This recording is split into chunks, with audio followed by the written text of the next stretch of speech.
My name is Loren Schoenberg. I'd like to thank you all very, very much for coming up to our offices here at the Jazz Museum in Harlem. And today is a red letter day for us, as this is going to be a very special addition to our archives. You'll see that we're filming these events for our archives, so if you do have to get up or move, we'll ask you to walk behind the camera. Yes. I don't know if you ever saw Charlie Chaplin's first film short, The Kid Day Auto Races at Venice, but he does a great comedy routine about somebody who's dying to be in front of the camera and always just manages to walk through. Yes. And we've had a few of those here. So if you have to leave, just walk around the back and you'll be fine. A couple of things, just program those to begin with. Professor O'Mealy's, one of his books, and my favorite, the book on Billie Holiday, is for sale. We have some folks from the Human Bookstore in the corner here. Outstanding literary, cultural landmarks in Harlem. We certainly hope that you'll patronize them and pick up a copy of the book. On behalf of our chairman of the board of directors, Leonard Garment, my co-director, Christian McBride, and Wilhelmina Grant, who is our executive assistant, who's right here, and our consultant on the series and many other things, Mr. Greg Thomas, who's also the editor of Harlem World, I'd like to welcome you to our humble abode, our offices, and give you, just for those who might be here for the first time, just maybe 60 seconds or 89 seconds, a bit of background, exactly what's going on.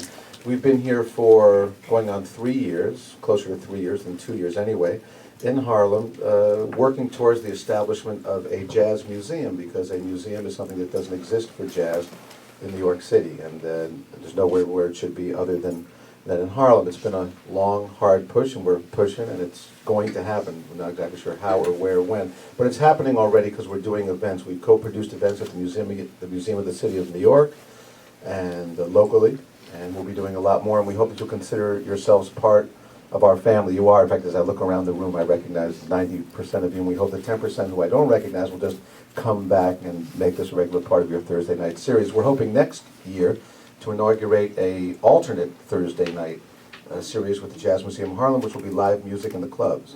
And so we're going to try and make it 1 week of talk, 1 week of listening, to kind of leaven the experience a little bit. The man, my guest this evening, is one of the outstanding members of the letters of the world of literature, of jazz, of New York, of Harlem, and of so many different places. And all I can say is I'm humbled to be here this evening in the presence of Professor Robert G. O'Mealy.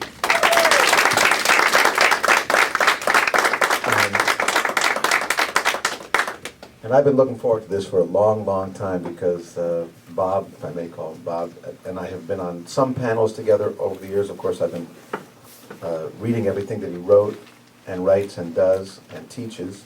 And but to have this kind of opportunity to sit down and just talk is something I've really been looking forward to. But the first thing I'd like to ask you about is your initiative, which is the Columbia Institute for Jazz Studies at Columbia University, and that you had this wonderful Coleman Hawkins event, which was unlike any that I've ever heard of, that I've ever heard conceived of. How about that? And of course, it's just, I don't know what number it is, number 90 or number 115 of things that you've been doing. Why don't you just talk about that first?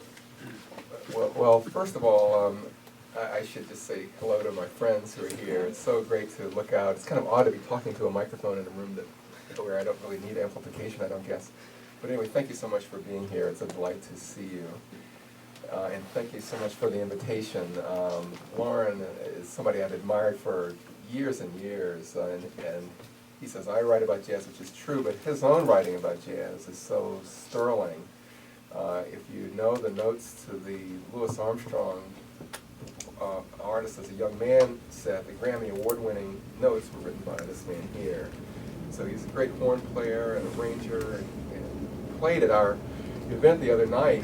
People who were there know that the most special moment, there were quite a few special moments, but for me the most special moment came when Loren and a group of student players, all of them student players, that's so, also professional and student players, which is so true. If you're a student at Juilliard, you're on your way to the gig, although you're in class. To have them play an arrangement of Body and Soul with one player playing the first, the first chorus, and the next player playing the bridge, and the next player playing the second chorus, and showing how all of it fit together, you really had a sense of what you called Hawkins's contrapuntal imagination. We just heard, had the surprise of having Hawkins's daughter talk about the kinds of things that Coleman Hawkins played at home. And she surprised us by playing one classical piece after another, without exception. And made the point that, that Hawkins loved Bach, he loved opera. It made you wonder if she had a chance to know that he loved the blues too.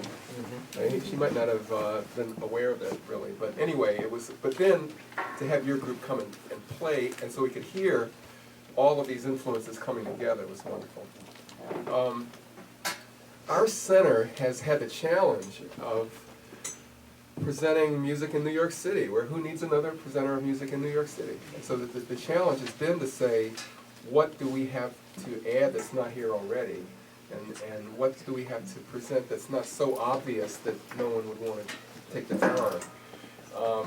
But what's defined our public programs has always been a sense of our mission as a school of the liberal arts. We're not a conservatory, Columbia University, but instead we are always thinking of our identity as a school in the city of New York, is the full title of New York, of the school, and I'm always thinking a school in the special village of Harlem.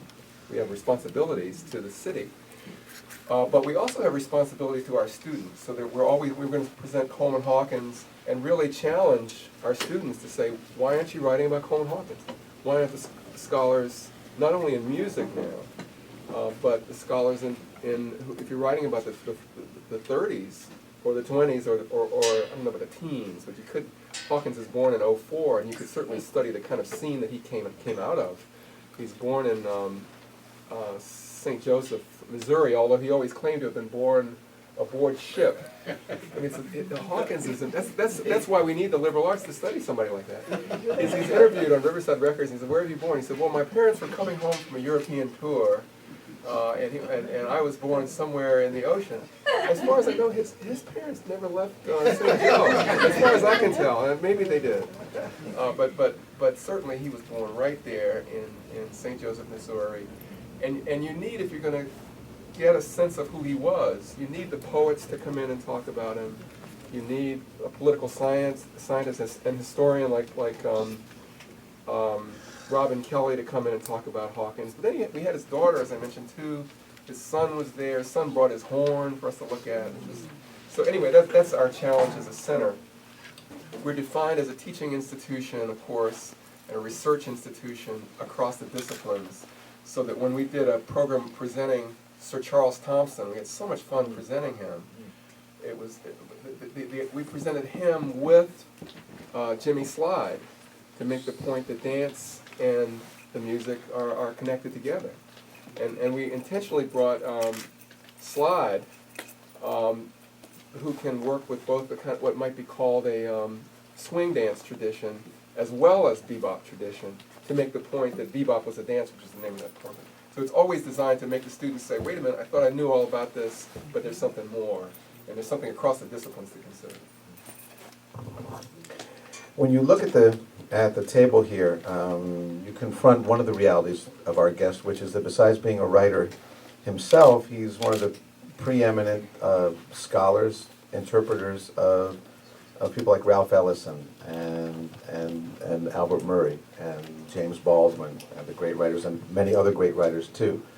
And one thing that strikes me is that there's this wonderful book that you must get after the Lady Day book. And this is it's called The Jazz Cadence of American Culture. I don't know, when I hold things up like this, I feel like I'm on the Joe Franklin show. But it's called The Jazz Cadence of American Culture, published by Columbia University Press, edited by Robert G. O'Mealy. And I can tell you, in my experience, I've yet to come across a book that covers that places jazz in such a wide and broad context. I mean, there just isn't one. This is it. And it's a little deceiving. And the way that it's deceiving is because it says edited by Robert G. O'Mealy. So you would think that he didn't write anything, he just picked great things by other people.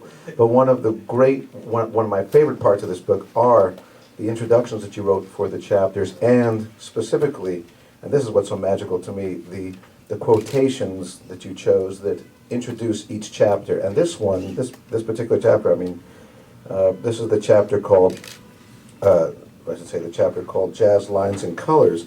And in it, there are quotes from Betty Carter, Art Blakey, Duke Ellington, Max Roach, Myron Schwartzman, Diane Kelder, and Stuart Davis, the painter, of course, John Weidman, Jackson Pollock, Ellen Landau, Alfred J.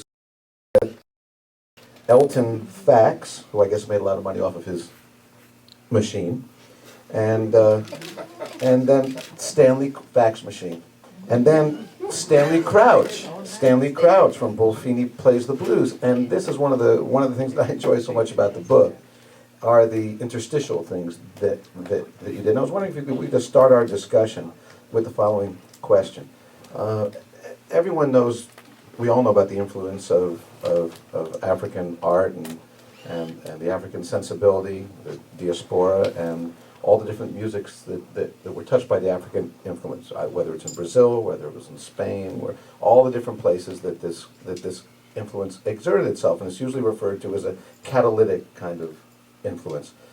But what have you found in your investigations in jazz music that's the American component that makes it uniquely something that happened here and didn't happen somewhere else?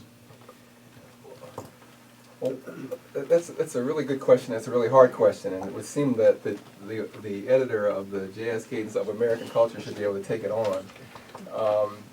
It's a hard question because even if you are what some of my colleagues in the English department at Columbia call an exceptionalist, meaning that even if you believe that once you have one foot in the United States and not Mexico and not Canada, that the foot that's in the United States has the swinging beat and has the democratically oriented one and the many that we talk about in jazz. Even if you're insistent on that, then you have to confront the fact that a city like New Orleans is an international city.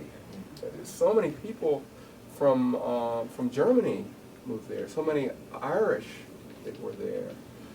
People from all over the West Indies, most certainly from Haiti, were there. Even if you want to make it looking only at the black community, there are waves and waves of slaves and their children and grandchildren and great-grandchildren coming in, and then fresh immigrants, again, from all over the world. We know that it's the city of the French and the Spanish, but the Irish, the German, there are all of these other ingredients there. And I find that part of it at the moment as intriguing as anything else. And that if you go to a place like Mobile, Alabama, there's a Mardi Gras there, which can trace its roots back through its own equivalent of Congo Square and the Kikongo culture in West Africa, Central Africa, and so on. Now, with that said, though, the other problem is that even if you're going to say, okay, it's an American thing, I think that the most intriguing thing to put with that is to recognize that the word America includes the Americas. And then I think to ask, what is the Cuban contribution? What do we have in the tango? What do we have in salsa? What do we have in all of the musics of the Americas that form the part of the same diaspora that you're talking about? There is a distinctive Cuban music and there is a distinctive U.S. music, all the same. But to me, the overlappings are fascinating. I don't want to get away from those. If we're going to define what's special about the U.S. music, it's the insistence on the blues, the textures of the blues, some of the structures of the blues, and also some of the themes of the blues, the presence of the train, not only as an image in so many words of the blues, but also in the kind of sonic drive of the music as well. Albert Murray talks about how in the blues music you confront the fact that life is a low down dirty shame. And I've been telling my students that for the last 2 weeks we've had to say to ourselves, life is a low down dirty shame. and we need to confront this fact and nonetheless do what we do with the blues. Have some sense of humor about it. If you can squeeze out a sense of humor from the most trying times, and you nonetheless find a way to continue on. The other thing, and then I don't want to give a whole lecture on just this one question, it's so interesting, but the other thing that I find defines the music, you get African influenced rhythms all over the world. You get music that has improvisation all over the world. But in jazz music, you get references to its particular tradition. It's a music that's saturated in tradition, so that when I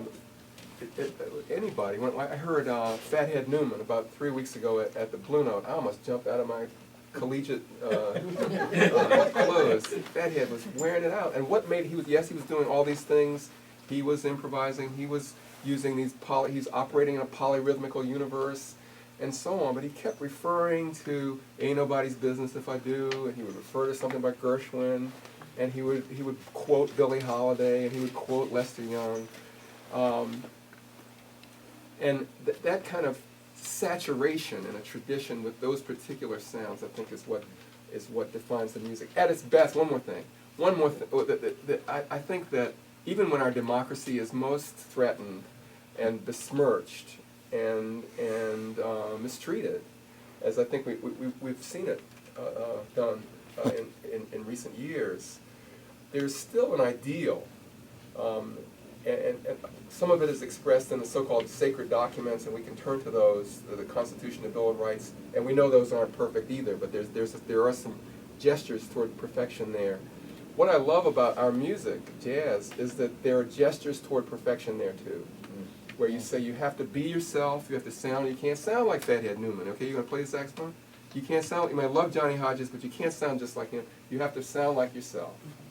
And if you're going to play this music, it's not a music that you play all by your lonesome. You have to connect with other people. And there's a democratic wonder in that in spite of all of the mistreatment of our traditions at their finest, that tradition stands tall. It's a tradition where we hear ourselves and we hear other people too, and we try to blend together and make beautiful music together.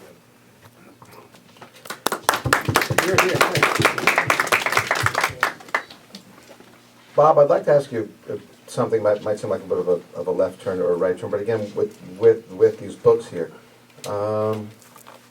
you've written so much about other people and about their writing and about what their writing means, and whether it's Faulkner or whether it's Ellison and all these different things. I'm really curious about your story, and I'd like to ask you where you were born. I'd like to ask you, maybe on a boat. I hope not. My parents were on their way back from But seriously, where were you born, and your early years, and how did music make itself known to you? Well, I was born in Washington, D.C., and my wife Jackie, who's here, will tell you that almost whenever anything good happens in the world, Jackie Malone is here in the front row. I'll say, it was so wonderful. The sister looks so good. She reminded me of the women I used to see back in Washington, D.C. Anything good that happens, I associate with Washington.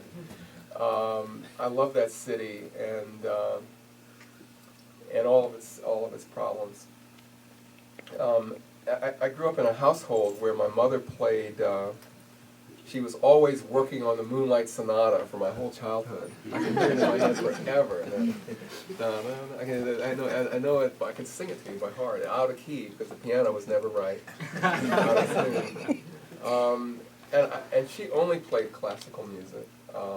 And was always, she's now 87 and is still taking music lessons and very excited about it. And told me the other day she's working on a new piece and so on. It's wonderful. My father, who was from Jamaica, came to the United States and came to Harlem as a very young man in the teens, and that's part of the story that I could tell, but maybe later. But anyway, my father played piano by ear, and so he would, when my mother was through, she would pack up her papers and go do whatever she was doing next, and my father would get there and play a little kind of stride version of Moonlight Sonata. And he would play a little, he could play sort of in the manner of an Errol Garner with some of that lightheartedness. I recently heard Dorothy Donegan playing. I hadn't heard her play. She's a stomping. You know, you see the women are supposed to play the violin and the flute and so on. This was playing with all four limbs and punching beautiful piano. Incredible technique and power. And she also did this thing that my father would do, this kind of tremolo effect. And so he had a very kind of songful way of playing the piano. So that got into the whole household. The other thing is I can remember so well being at 7th and Taylor Northwest, where I was a young kid, and my father at dinner saying, "Wait a minute, everybody, hush, hush, hush." And the record player would be on, and he'd quiet everybody down because Johnny Hodges was about to take a solo on either Prelude to a Kiss or Willow, Weep for Me. I was playing the Ellington Indigos earlier. And so I grew up with a kind of reverence for that sound in particular. The Johnny Hodges was, when I found notebooks of myself in junior high school practicing. You know how you do when you just love somebody. You practice writing their name as if it were your name. Or practice writing your name and what you imagine their handwriting might be if they were writing your name. And Hodges was like that for me. I'd taken piano lessons as a kindergartner or something like that, first grade. And because my sister had such a severe teacher, I had begged my parents not to make me take any more. I mean, she was always, I would hear, "No, just, didn't I sing? You didn't practice that." It scared me to death, and I didn't want to do it. But my parents said, "Okay, you don't have to do it except for 1 year. You know, you must."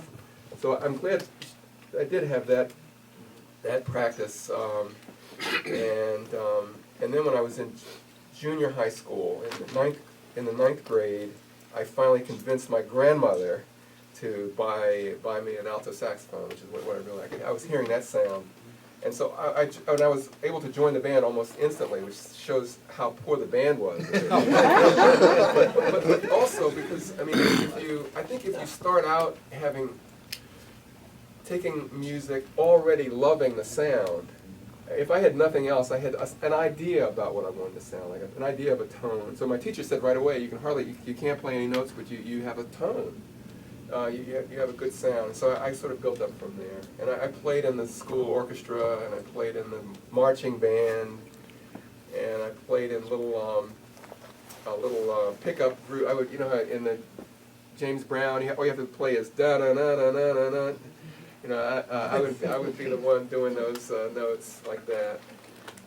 And now and then I play in a group, and they say, "Now we're going to play some jazz," which usually meant that we would play something very simple, maybe something by Ramsey Lewis, or an arrangement that we'd heard of something off of Blue Note, maybe something by Horace Silver, or something like that. Some blues things. So I never had anything like a real talent in music, but I'm so glad now that I had the experience of hearing. I think when you hear the music as you're making it yourself, even if you're not great, you have that experience. And then one other thing I'll mention is that I sort of played, when I was in college, I would play in little groups, and I felt for my own sanity, you know, just in recreation. And then when I got to graduate school, I was in Boston, and there was a place called the Elma Lewis School, which some of you may know about. I wonder if it was a community school. It was a wonderful place where kids could take music and dance and visual art. And there were so few men taking any classes that they allowed men to take classes for free. Wow. And I went right over there and played my alto in a band, and the band was led by Jackie Byard, It was a student band, but the first chair people all were professionals who taught the other people in the row. And so the first chair in the alto group was Jackie Byers, so he worked with us. But also Bill Saxton was the first chair in the tenor group. And so he was my teacher in those days, believe it or not. And Ricky Ford was a high school kid, the tenor player. And so he was a so-called student along with me, but he was already burning up. So I had, for me, when I was suffering as a graduate student, thinking, why do I have to learn Old English in order to teach African American literature, which is my love, I would take that consternation with me to Roxbury and play in this wonderful band. Jackie was a great, great teacher and a wonderful man. He would be playing the piano with one hand and the alto with the other. And he'd always be saying, "You just hold that note."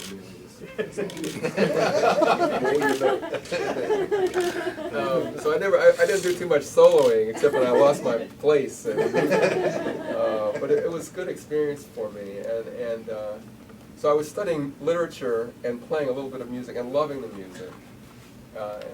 So it made sense to put them together.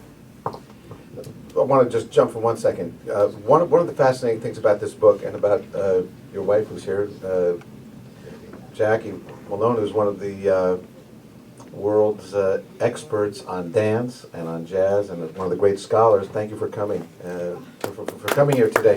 You wrote, I was just reading what you wrote in here on the train on the way up, but the reason, well, I wouldn't say it's generous. I don't know what it is, but thank you for coming. It's sincere. And reading what you wrote in here and getting back to what Bob was talking about, one of the fascinating things about your work that intrigues me and about this book, about everything else, and what you're doing with the Institute, is the connections made between all the different things. It's not just music, it's dance, it's art, it's Romare Bearden, it's film, it's this, it's that. Now I'm curious, you said you had a good tone, and I know that in the music business, that is the first thing. If you don't have a tone, then no one's really interested in hearing what you have to do. I'm wondering, is there a literary correlative to having a good tone? And what would that be? Well, that's a hard question too. I thought it was supposed to be easy. Just kind of reminisce about I'm getting to talk to you. We'll get back to the old days with you. Oh, okay. Or we'll get back to them right now if you want. No, that's all right. I'm serious. Tone is one of those really interesting words in cultural studies, because if you're a visual artist, you're always concerned about tone. Your tones are your business. At the same time that somebody like Ellington, who we know started as a visual artist and who had a scholarship to Pratt Institute as a visual artist, and decided to go with music, of course, named several of his works, well, now I'm going to say several, he certainly named one key work, a tone parallel to Harlem. And one of the things that there's nobody in any of his bands that didn't have good tone, because he was such a colorist with the music. Right. At the same time, there's Ellington, a colorist with the music, who also is time and again giving you a storyline. Black, Brown, and Beige can be described as a story. A Drum is a Woman is a narrative written by Duke Ellington. And you can look at those words and the music in terms of the word tone. And the way words have a tone is that, when I say it's a hard question, it's hard to describe that. If you're reading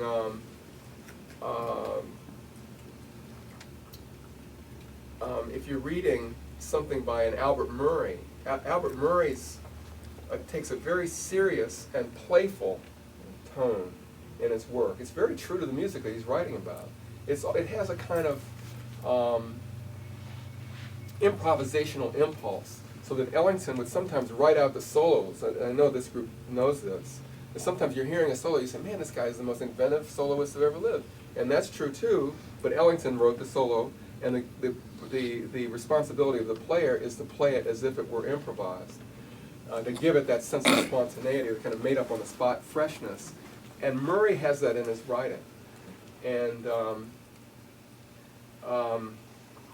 if you contrast that, let's say, with somebody like Ellison. Now, Ellison's also a very playful, jazz-like writer, but it's a lot denser, the writing, and it's a lot more somber in its tone. I give a class on American comedy, American comic writing, and we read a novel called Gentlemen Prefer Blondes. If you've seen the movie, you have a sense of Marilyn Monroe and there's a very silly kind of quote-unquote dumb blonde. That's the stereotype of the comic piece, and the tone is very, very light and frivolous and fun. And I think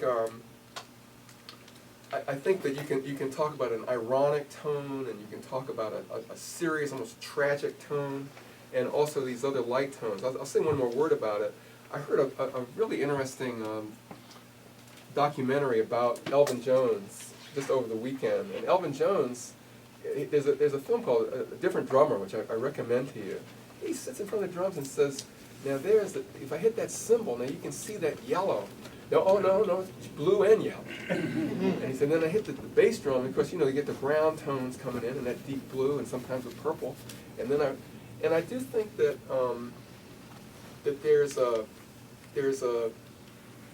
that musicians see colors very often, and you tell me if that's right or wrong. And I think so do writers.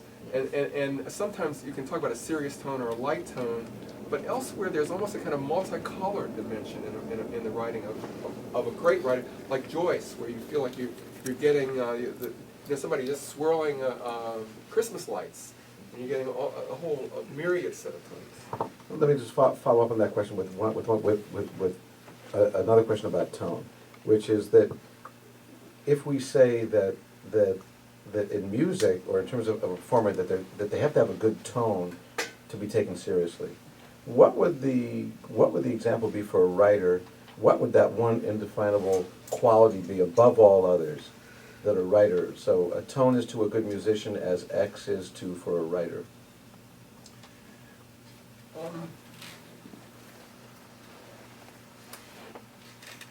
The difference is that makes it hard to answer that is that I went to a concert about 6 or 8 years ago, maybe even 10 years ago at Lincoln Center, and I went to see Jackie McLean. It was a tribute to Jackie Mack, and it was a great evening. And I saw him the next day in front of the statue in front of Lincoln Center. I got to talk to him about it a bit. And I said, what was it like to be on stage? It must have felt great. He said, it felt great until the moment when,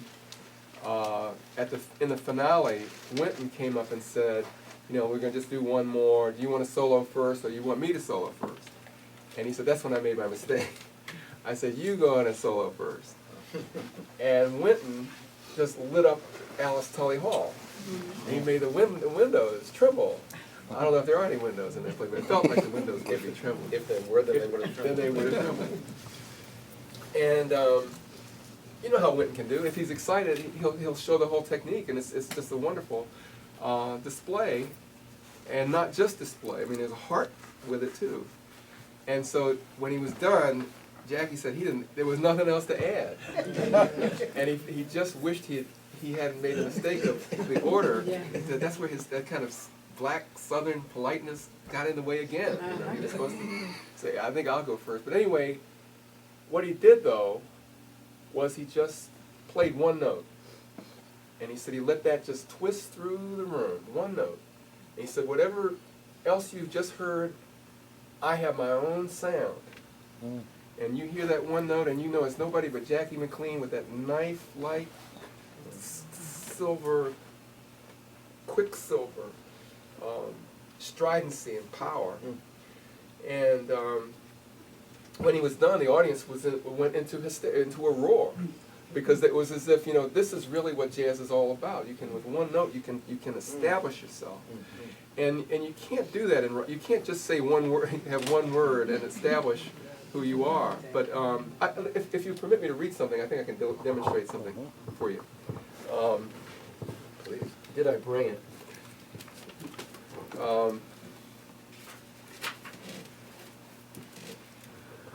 Albert Murray has a very distinctive tone. He has a very distinctive voice, and the words voice and tone are very similar, it seems to me. And somebody with a distinctive voice might have different tones to use with that same voice, just as you have in music. You know, somebody like Ben Webster can do a very burnished, lyrical, romantic ballad, and then he can roar and shout with that other thing that he could do. He could whisper and he could cry. But listen to Albert Murray doing a kind of out chorus, which he calls an epilogue to this wonderful novel called South to a Very Old Place. I call it a novel, even though it's written in a sort of essay style. It's novel in the sense that it is novel. It's an attempt to tell a story in a different way. He says, I'm just going to read a couple sentences to try to make this point. He says, when you're talking about somebody come from where us folks come from, you're talking about somebody came from somewhere. You're talking about people been through something. You're talking about somebody come out of something and is therefore ready for something. Because self-nomination, after all, has perhaps as much to do with promise and fulfillment as with anything else. And promise and fulfillment probably have at least as much to do with self-discipline as with anything else. And the thing about self-discipline, which is to say dedication, which is to say commitment, which is nothing if not self-obligation, is its conditioned unforgetfulness, which is perhaps as good a reason as any why even the most frivolous-seeming good time music of down-home derived people so often sounds like so much rhapsodized thunder and syncopated lightning. Murray could give you. Murray. There's no question. If you heard that, just as you could hear the radio, and you wouldn't take but 3 notes to know that that was Duke. You might not take 3, just 1 chord, or just Stanley Crouch told me a story that I know isn't true, but it's interesting anyway. He said the radio was set to go on one morning. You know how you have the alarm and the radio goes on, and it went on. He was awake already. But there was no sound, it was a silence. And he said, I know that silence, that's Monk. And sure enough, the bug came in, because so that the air was charged with that Monk kind of spirit. And you see what I mean, that Murray can give you a sense of his own voice and a tone, something about the way he runs with those, the adjectives, it's about the repetitions, about sometimes the kind of inflated language, as if he's a preacher, speaking in, like Martin Luther King would give you the most elevated, eloquent way to say something relatively simple, just in the delight of the language. Yeah. So there's a way to establish tone, but it takes at least a sentence, I think, with a writer. Thank you. When you say the question's hard, then you come up with a great answer, so I'm going to ask some hard questions, because this is fascinating. But it's funny, that lie is in your book, because I think that's in the Blues to be Constitutional, because I know I just read it today, and this is the only book with Stanley in it that I was reading today. All right, now you mentioned something, well, he mentioned it, you mentioned it before, and then I thought of it, was that you grew up in Washington, D.C., and I didn't spend any time myself in Washington until I was in my 30s, whatever. And one of the first things that I noticed there was a certain tone and a certain feeling. And then I remember asking friends of mine from there, they said, well, Washington is in the South.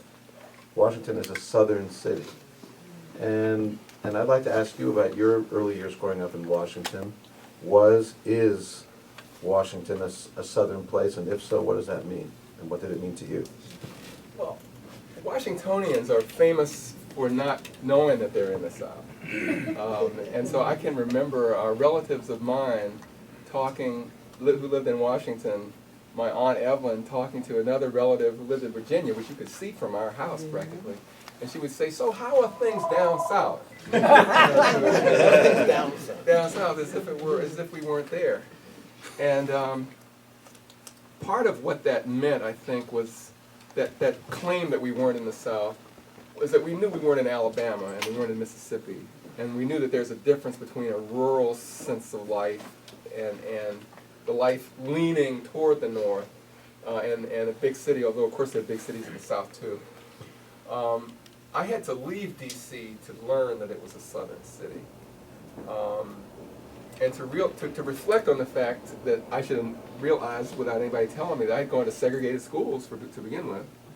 And I never knew there was an amusement park in D.C. until I was about 12, in the 12th grade. I said, hey, let's go to the amusement park. And then my parents finally broke the news to me that we couldn't go to the amusement park. We couldn't go to the National Theater. It was a segregated, it was like a small, I thought it was a big city as big as the world, but it was a small, sleepy, segregated southern town where we couldn't, my sister and I couldn't get a soda at the corner, at the drugstore. It's also southern in the sense, in its cuisine.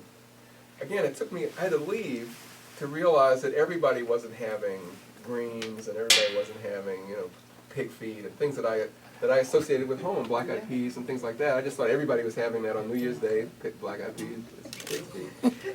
And the other thing is that Washingtonians have I don't know what accent I have left, but there's a southern sound that I'm very drawn to. If I meet somebody from Washington, it almost brings tears to my eyes because I can hear that sound and hear somebody speaking the idiom I grew up with, and it certainly has a southern. Almost everybody just got off the bus from Alabama, and that's part of the reason that people are so quick to claim that they're not from the South anymore, because they came up as what they hoped was far enough not to be caught the way they were in Alabama and Mississippi, but it was very southern anyway. I mean, I could tell war stories about interracial conflicts and so on that made it southern. In the best sense, it was southern because everybody on 7th Street and Taylor felt like part of the same neighborhood. It felt like part of the same family. Anybody on that street could give me a spanking and felt free to do it. And you felt, Langston Hughes tells a story of the little boy who decided to run away from home and got to the corner and really he couldn't run away from home because his mother didn't let him cross the street.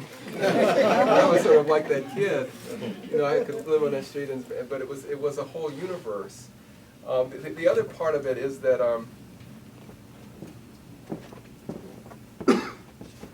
Washington's school system, albeit segregated and albeit southern, and albeit small town school system, was a great school system.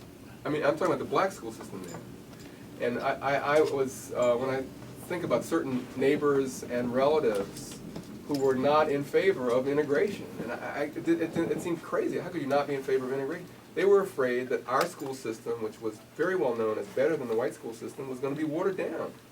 And they were afraid of what would happen when the white teachers were not caring enough about our kids, and what would happen to the black principals once they were shuffled around. And sure enough, they were either retired or demoted.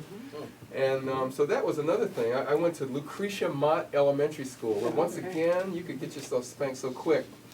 We had to line up, before you could go in the school, you had to line up and show that you had your handkerchief and your shoes were shined, your fingernails were clean, and your hair, we had a part in your hair. I got all part now.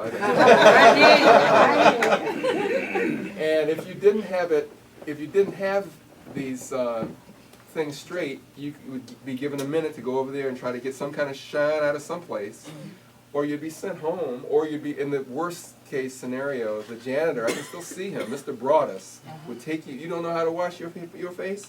Mr. Broadus will wash it for you, which was terrible. That was terrible. And so, but the other part was that you knew that the teachers loved you, and they were friends of my family.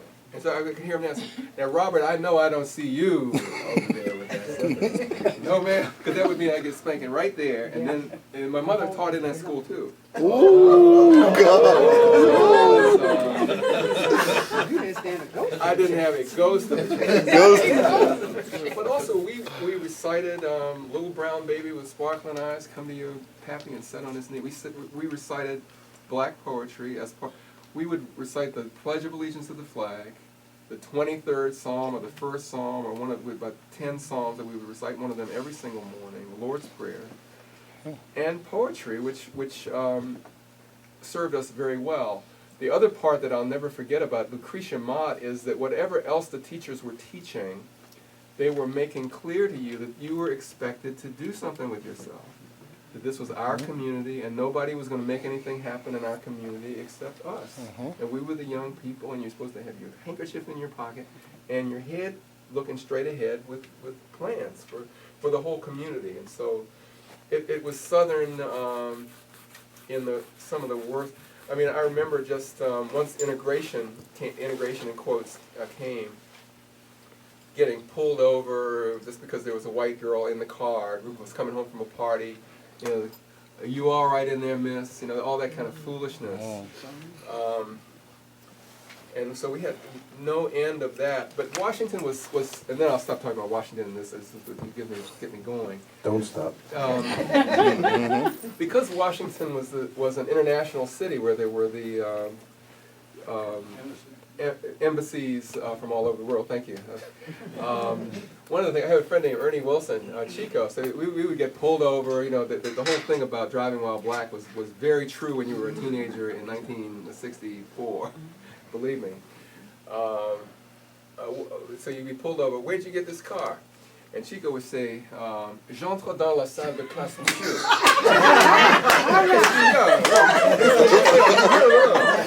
And we both had learned these little silly dialogues. And the cop would be looking at us and he'd say, "Let me see your license." "Ah oui, mais monsieur, mon frère, mon père, l'ambassadeur, je vais téléphoner." And so you learn all the kind of put-ons and bull that would go on. And also Chico's father was, Ernie Wilson, who I call Chico's father, was the dean of foreign students at Howard University, and so he had these dashikis on at home before they were really popular. So he and I would sometimes go into these white restaurants, and we would walk in like we owned the whole joint. And they'd say, "Excuse me, where are you going?" He'd say, "Please don't embarrass the president's son from the Gabon." And so there was a lot of craziness and fun that went with being in a town that seemed very limited and also seemed to have the running space nonetheless. In the capital of our country, In the capital. having to do this, it's absolutely fascinating. Fascinating. There is an adjective. There were also very good clubs in D.C. For me, the idea of going on a date when I was 15 was to try to look old enough to be in the Bohemian Caverns. I would go there and hear Ramsey Lewis, and I go hear Ahmad Jamal, back in those days. And you thought you were in heaven. Well, you were in heaven. Because I remember hearing Vernel Fournier. And Fournier would be playing, and he would, I remember sometimes there'd be a break, and the Bohemian Caverns had these stalactites. It was supposed to be an old cave, and they set it up that way if you've been in there. And he would start playing on the stalactites. And would start playing on somebody's glass on the front. And I would think, you know, this is what it means to be in heaven. And sometimes, you know, I had sometimes girls that wanted to be there and sometimes ones that didn't. And I would say, you know, baby, I'm going to take you home. You can't get with this is the, you know, I don't care at this point whether I'm with you or not. This is so fabulous. We also had something called the Carter Barron Amphitheater, where Ella Fitzgerald came, Oscar Peterson came, the Ellington Band for the first time. I went backstage and got Johnny Hodges' signature when I was 14 years old at the Carter Barron Amphitheater. He looked at me like I was a fool. He was backstage playing cards, and I waited, and I thought eventually he would look up at the eager young fool, but he never did. I said, "Excuse me, Mr. Hodges, I just want to ask you," and he was like, Hodges was very giving as a saxophone player and wonderful and romantic, but he was, in his private life, everyone says, rather shy and protective of his spare time. And so here comes this kid, and I said, "I just want to ask you, what kind of reed do you use, sir? I play alto saxophone too." And it was a stupid thing to say. And he gave me a look to let me know that he knew it was a stupid thing to say.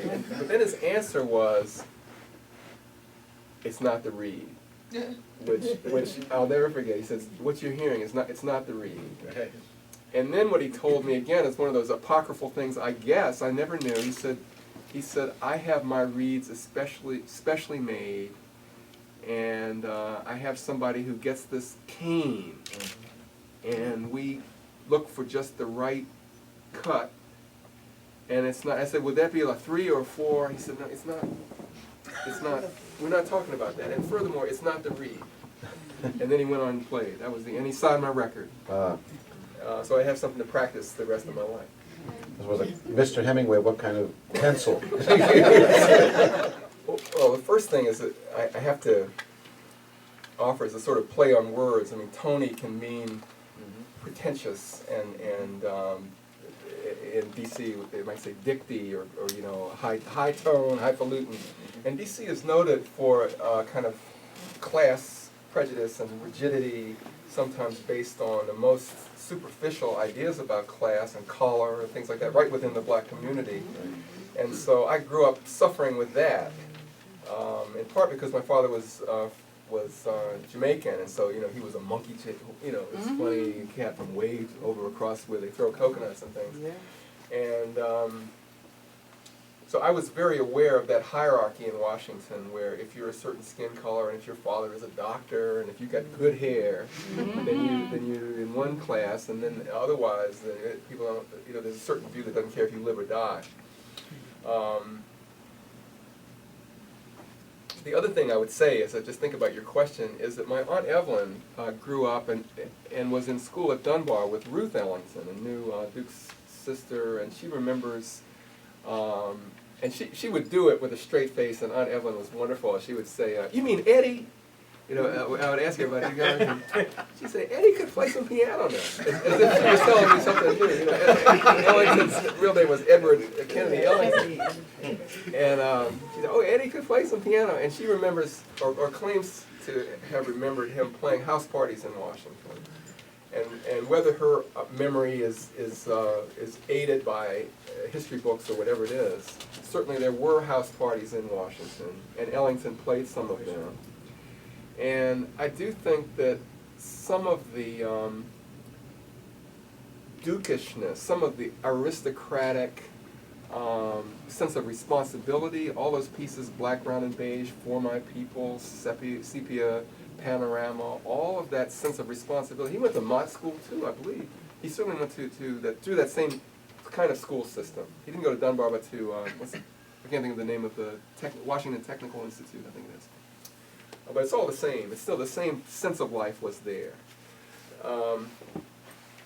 The biography by Mark Tucker records some of this, where in his school the teacher would say, you know, you are supposed to be, whatever you do with yourself, you got to be the best, and you have to have a sense of responsibility for your people. And I feel that in Ellington. You know, and everything he does, he's as the kids now say, he knew he had to represent. And meaning that he was, you know, when he was on television at a time when it was big news to have somebody black on television, he wanted to make sure that when the people ran and saw him there, that he looked a certain way, and he turned to the band and they looked a certain way. All of that is an extension of this DC, I mean, it's not just DC, of course, but certainly is DC too, sense of responsibility to do your best and to look. Ellison has a wonderful article about Ellington, and he said, what must it have meant for this nation in the 20s and 30s and 40s and 50s and right on, 60s into the 70s, for this gorgeous group of black men to show up in city after city. Who was more Ellington, who was more elegant than this group of men? And people could write about whatever formulas, the black community is this, the black community is that, but then you got to cope with Harry Carney standing up there looking like a prince, and Cootie Williams, you know, with this beautiful sense of presentation, and all of that I think gets into the sense of being an Ellingtonian. Winton has it too. I mean, Winton, you're not going to catch Winton Marsalis without this Ellingtonian sense of responsibility to represent.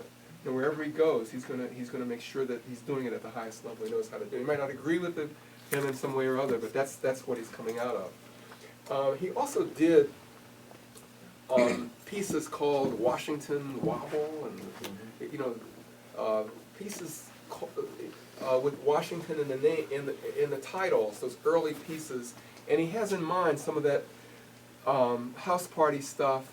He also has in mind places like the Howard Theater. Ellington's band was was a dance band, but it also was a show band. It's very important that he played theaters and dances, and I think that you get, there's one, somebody told me, and again, I'm not sure that this is a fact, and so, there's so much kind of mythic history that gets twisted into jazz history, but someone told me that Ellington once answered the question, did you go to Howard, meaning Howard University, and Ellington said, yes.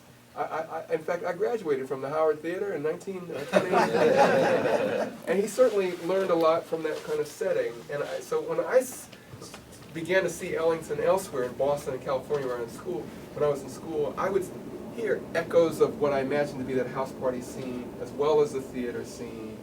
He knew how to make people dance. He played those silent movie theaters in D.C., and I could just imagine all of that, the Booker T, and all of that, the Lincoln Theater. All of that, he played the AKA dances.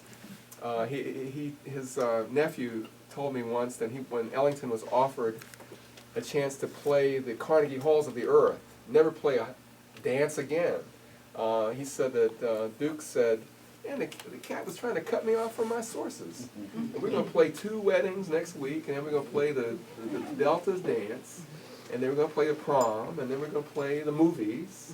We're working on the script, and then I'm going to play the church. I do my sacred concerts." And all of that sound reflects the variety of life in D.C. and, by the way, in Harlem. I mean, he's a great Harlem voice, and piece after piece, whether it's Harlem Air Shaft or just the piece called Harlem, wants to give you Harlem as a multi-dimension place where you stomp the blues in all of their elegance and funkiness and earthiness and truth-telling, but you also have a stained glass dimension in the music, because as Ellington said in the Harlem piece, there are more churches than dance halls here anyway. So anyway, I hear all that tone in D.C. and all that gets into Ellington for me. Bob, as we continue, there's just so many different tangents that splay out from these fascinating stories that you're telling us. I don't even know where to begin. I guess one would be, because again, it's about your writing and your literary life, and the connection with jazz and the connection with the alto saxophone for you. How did it happen? It's not quite true that I heard Hodges for the first time at Carter Barron. I had heard the Ellington Band at a place called Uline Arena before I heard him at Carter Barron.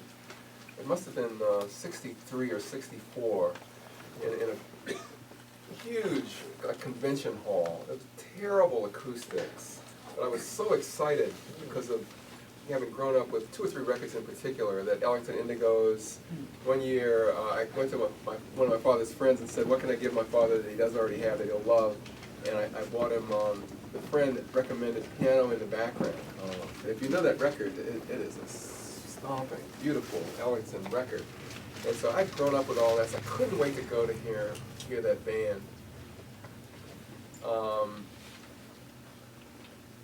And I can still see in my head somewhere Ellington coming to the microphone, because I didn't go to see Ellington really, I went to see Johnny Hodges. Just my own limited sense of things. It was fixated on Hodges.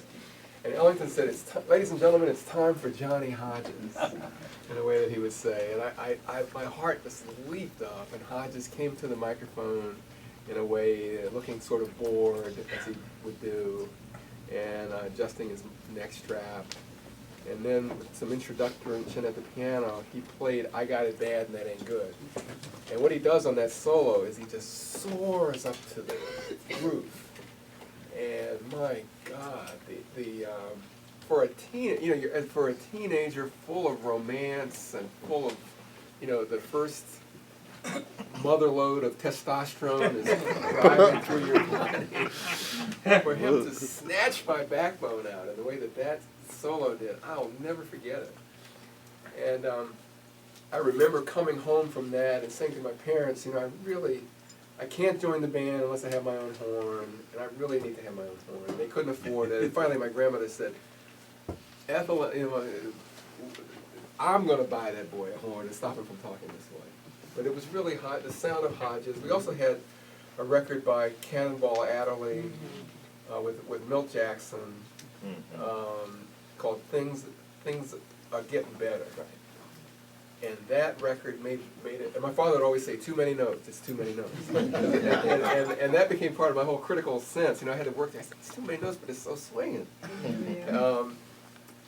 But for me, it just took a while to hear any other instrument. That was the one that just spoke directly to me from the beginning. And then as I added one more, whether I learned to hear Benny Carter, and I learned to hear Bird. It was hard to hear Bird. We grew up on Hodges. I was quicker to hear Lester Young and Bud Johnson and Hawkins and the tenors. Ben Webster most especially. The people who came out of Johnny in some sense, you know, or who were aware, who were lyrical like in the way that he was, or came up with that songful way of playing. But even so, the absolutely perfect way to play was Johnny Hart. And so that was the only horn I ever really wanted. What was the birth of your literary life and writing and the love of writing, and how was there any intersection between your passion for the saxophone and how did that transmute itself into the written word? It's hard for me to answer that. I haven't, you know, I'm not used to being interviewed about myself. You know, usually I'm interviewing or I'm presenting other people, and if I'm writing, I'm not writing about my own beginnings. But I was brought up in an Episcopalian church, which meant that there were not the kind of improvisational, ecstatic forms that you got in the AME church or the Baptist church, much like the sanctified church. Mm-hmm. On the other hand, my grandmother would take me to 19th Street Baptist Church,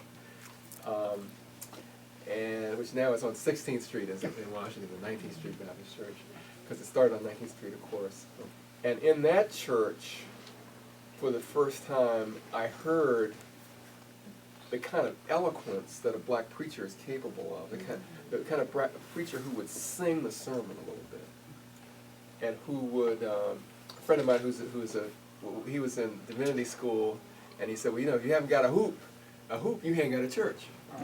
And this is one of the churches where the minister had a hoop. He would get to the point where, and I had never heard anything like that, and that kind of dramatic, exalted eloquence was part of the thing that I know had an influence on me.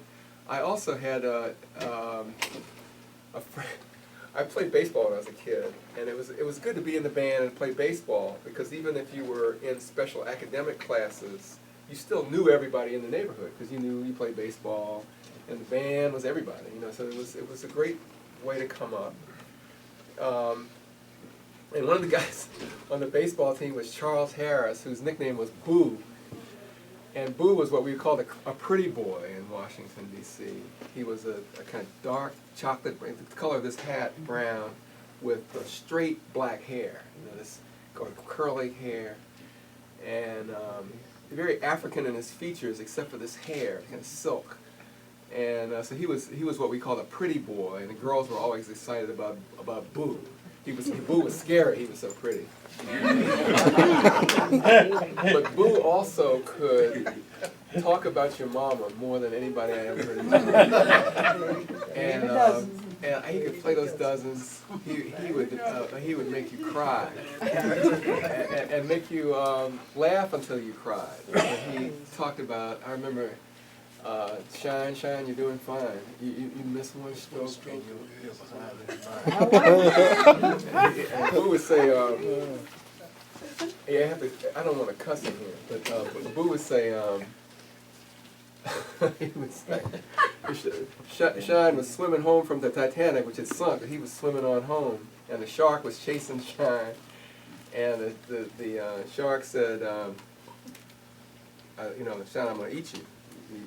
Shine, you're doing fine, but you missed one stroke, and your ass is mine. And Shine said to the shark, you might be king of the ocean, and you might drank the sea, as Boo was saying. You might drank the sea, but you'd be about a water splashing motherfucker before you got to swim.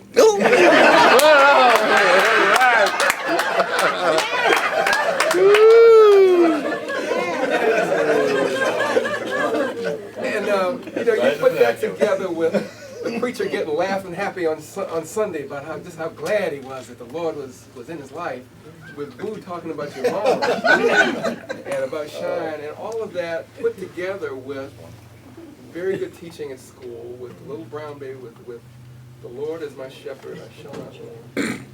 And with, I loved, when we first read Chaucer in 7th grade, I couldn't, it was bawdy, it was funny, it connected to me with Shine.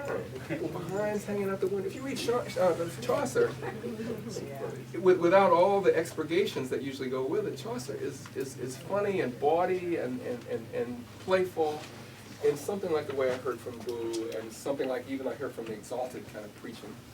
I also think that listening to a Hodges, and listening to a Billie Holiday, and listening to the preaching of a, if you listen to Hawkins on a song like It's the Talk of the Town, or How Long Has This Been Going On, Hawkins seems to be saying, you better be a water splashing. He's got some of that same competitive zeal and eloquent fire that I heard all around me. And last time I was in D.C. about 5 years ago, and I was on my way to the library at Howard, and I had these boots on, and I said, man, this is, and some young kids sitting across from me said, Slim is wearing the hell out of those big old boots. I said, oh Lord, it's all the way back. He's like yanking me all the way back. And there's a tradition of eloquence with a competitive edge that is still alive in black communities all over the country. And that was, Boo was the best poet I knew. Boo was flunking English, but he could talk that stuff. Nobody else I knew. So when and how did it become clear to you that would be your life's calling? I think because I grew up in D.C., I went to school thinking I was going to become some sort of politician. I mean, it's a political town, and you think, you don't know what you're going to do, so you say, what are you going to, what you taking in college? And my relatives would say, what you taking up? Something like that. And I say, well, I'm taking up the law, or I'm taking up political science, because it sounded like a fancy answer. I really didn't know.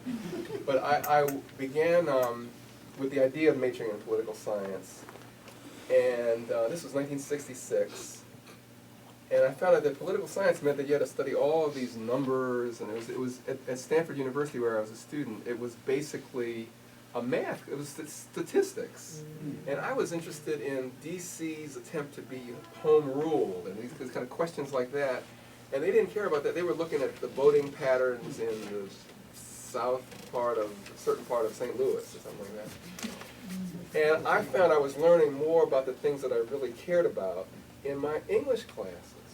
And when I first read, when I first read Baldwin, I had read Baldwin before, but when I read the essays as a freshman, it about took my head up. I'd never seen anything like that on a written page.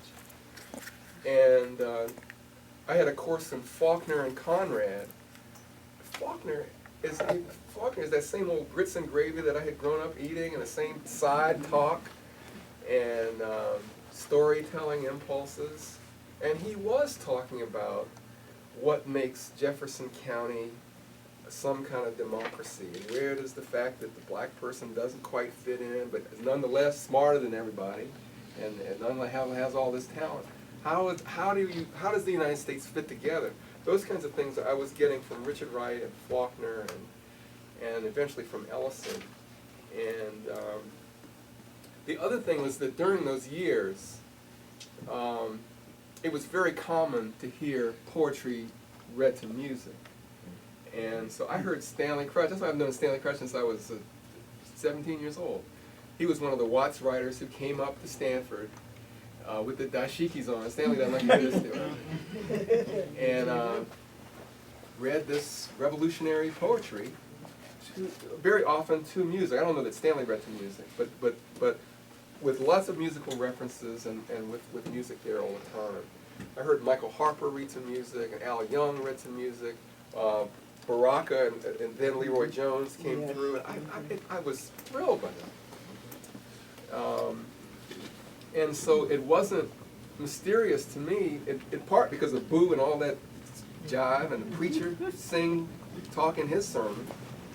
It wasn't mysterious to me that you could read poetry and that it could fit together with people playing horns and saxophone, organ and so on.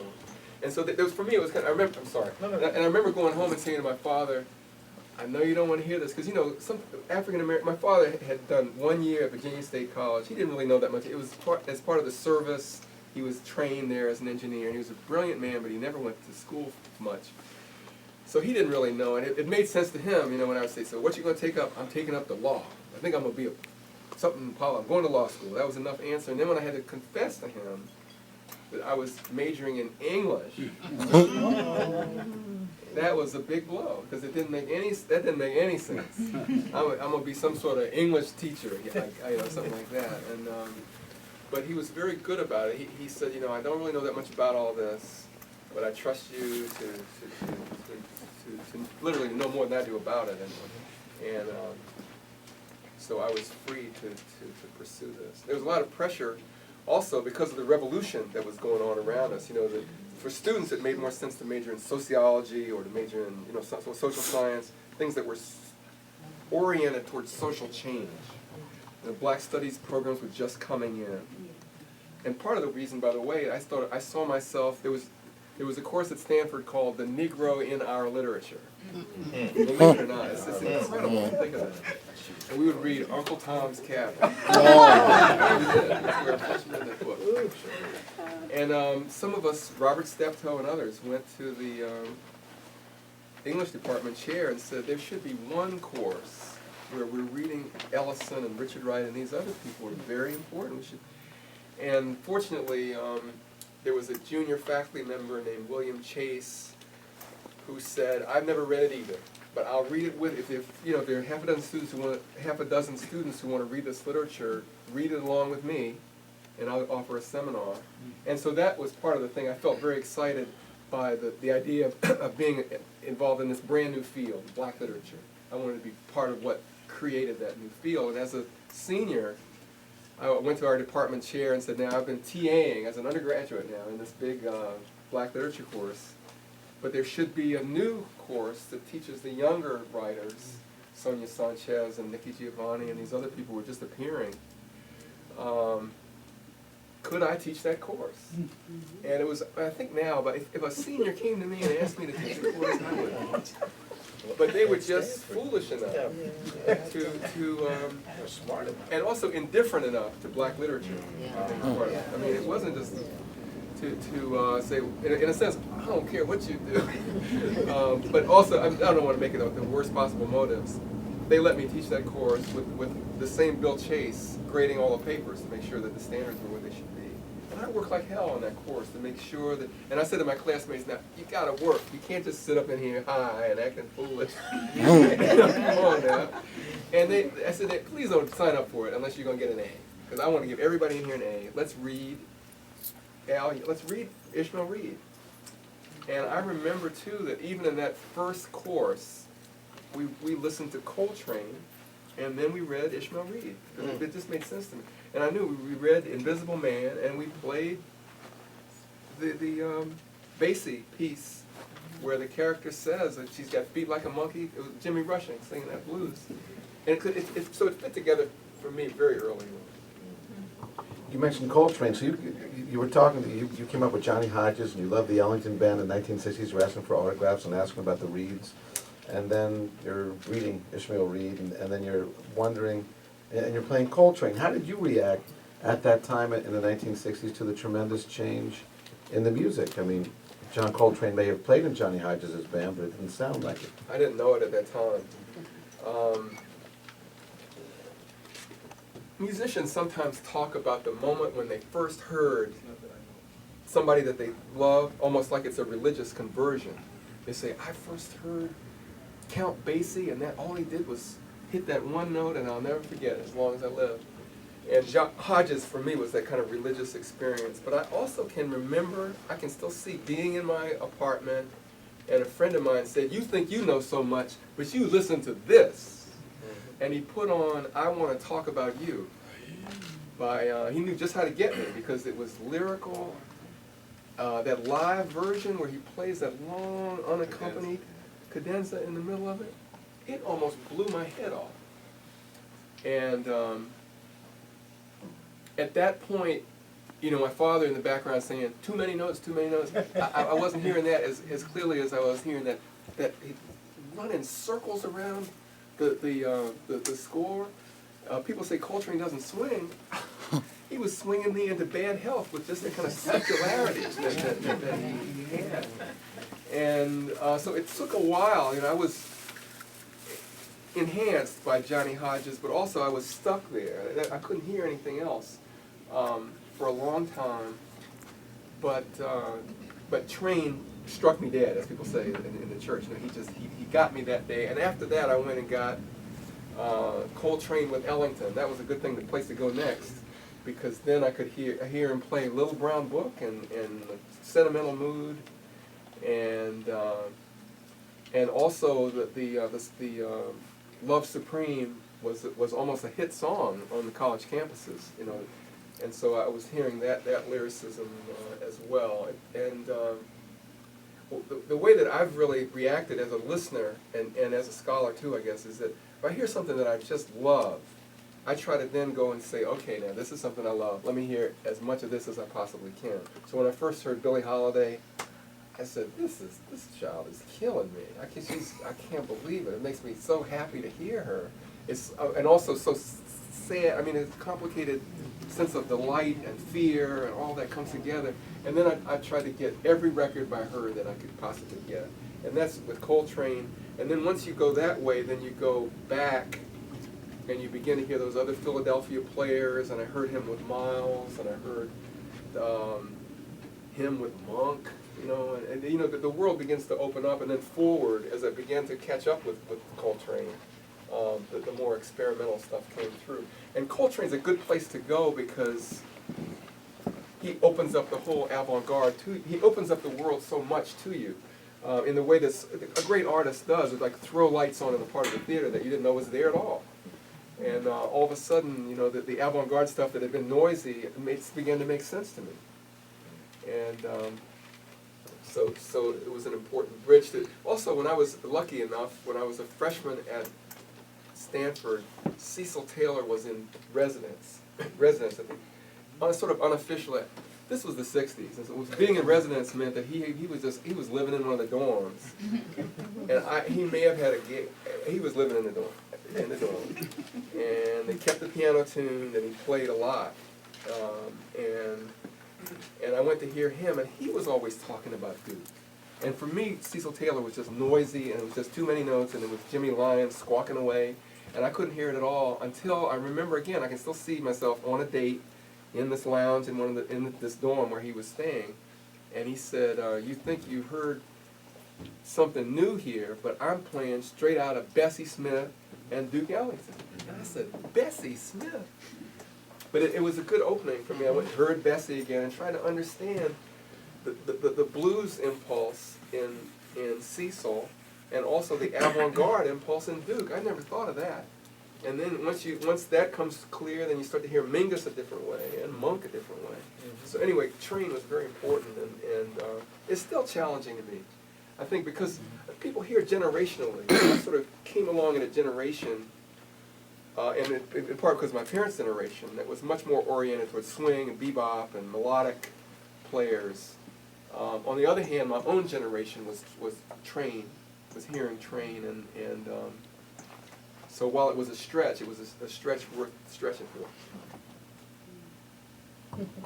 Coltrane was known for those long solos, and there was I remember, you know, who we all miss, I'm sure, a lot is Reverend John Gensel from St. Peter's Church. I remember once, I think it was Roy Eldridge's service or something like that, and he said, we're going to go, he said, Roy, and actually I don't think it's really that it wound up being this way, but my understanding was that Roy Eldridge was going to be buried in the same place where John Coltrane was. So I've told this story a long time, but then people say I'm wrong. But the story was, because I remember him saying this, he said, we're going to go out with Roy later today, and he's going to be there with all his old friends, all the great musicians, and maybe at night, when the moon is rising, and the spirits are, and all this kind of talk, they'll start to play, and Roy Eldridge will play, and he'll play a beautiful, beautiful solo, and then John Coltrane will play a solo, a long solo. When you were talking about listening to that music, coming out of that other music that came at that time, it's so fascinating to me that to hear those connections. I want to apologize to everybody for what might seem like a scattershot approach to questioning our guest here. There's so much that we could talk about, and every avenue that we're going down, I have about 8 things I'd like to ask. But as they say, time waits for no one, and actually we've only got a few minutes left in this presentation. But you would have a last question, it sounds like, but let me say one thing before, if I may. I've been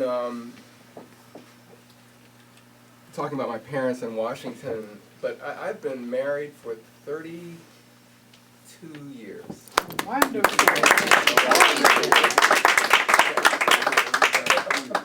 I feel so lucky to be married to her, and I would say that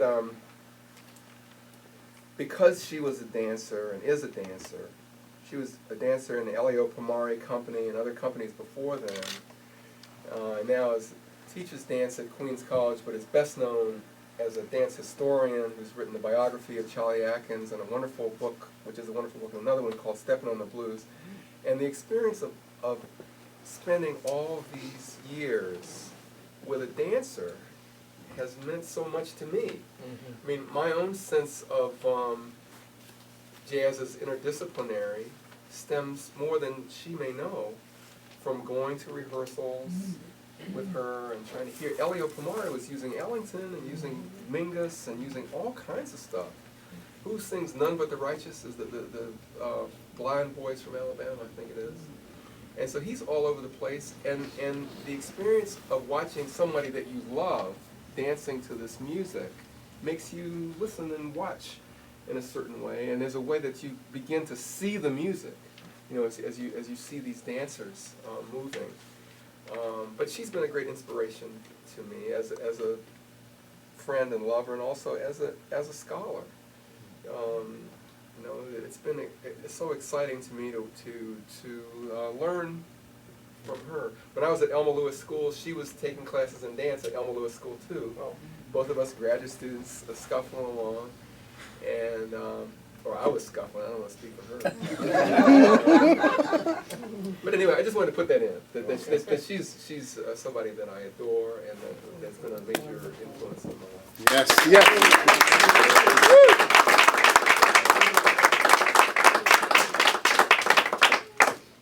That leads me into the conclusion here, which would be I have 2 requests then. I hope that you'll come be our guest in one of our Harlem Speaks series to talk about dance and all those things. And number 2, I hope that you'll come back and talk about Lady Day. Yes. Because I have to tell you that the first time that I became aware of you was 20 some odd years ago. And it's when that book came out, that Lady Day book. And as a musician type myself, and having been around some of those people, I knew that what I was reading most of the time was like, it wasn't rhyming, it wasn't in harmony with what I was hearing from Teddy Wilson or hearing from Buck Clayton or stuff like that. And your book, I remember when it came out, was this first one that I could actually read and say, oh my God, this actually rhymes with the musician's attitude towards these things. And I would love to spend some real time getting into that with you. So we would love to invite you to do that. And for the last question, I'm going to turn it over to our co-producer of the series, Mr. Greg Thomas. Well, I'd like to reiterate and thank you, Bob, who I've been privileged to know for a number of years now.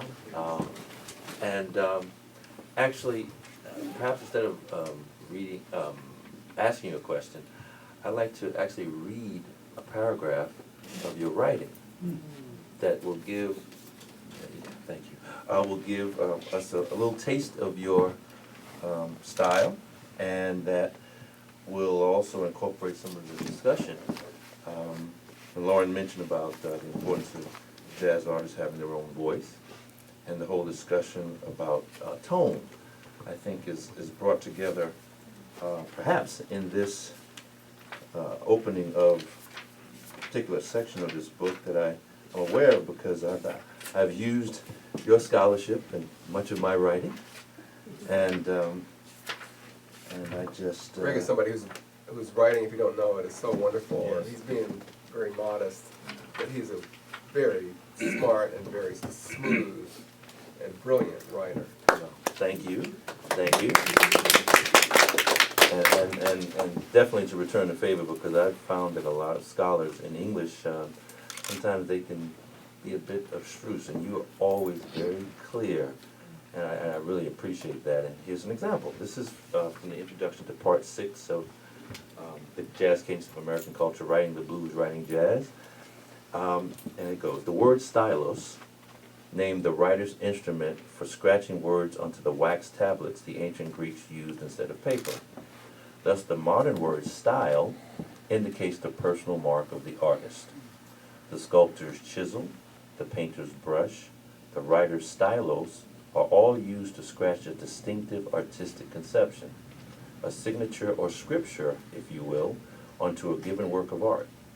Jazz music is styled to tell stories, or to follow through on the spiritual metaphor, to tell the story. In this sense, it is profoundly literary, and one awaits full-blown studies examining the impact of literature on the art of jazz. Ellington is the obvious example here, with his Shakespearean Suite Such Sweet Thunder, and with Sweet Thursday, that's S-U-I-T-E, the composer's slightly ironical parallel of the novel by John Steinbeck. Then this concludes it, the third paragraph. Perhaps the most significant aspect of this jazz literature correspondence is the continuing effort of writers to use what they hear in jazz to give their words a jazz-like quality. The long-standing aspiration of writers in general to capture some of the power of music in their poetry and prose is evident in the vocabulary of literary analysis, much of which is derived from music. One speaks of literature's tone, its voice, its chorus in drama, its rhythm measured in feet, that reminds us that these poetic patterns were based on dance steps and their accompanying strings, horns, and drums. So you can see how he brings it all together in his writing. So that's basically what I'm going to do. Thanks for reading that. Thank you, Greg. Among the other favorites, the letters of the, so many things. I think if you go on the internet and just look under Bob O'Meara, you'll find all these other wonderful things that he's done. But Bob, all I can say is thank you very, very much for a very enjoyable evening.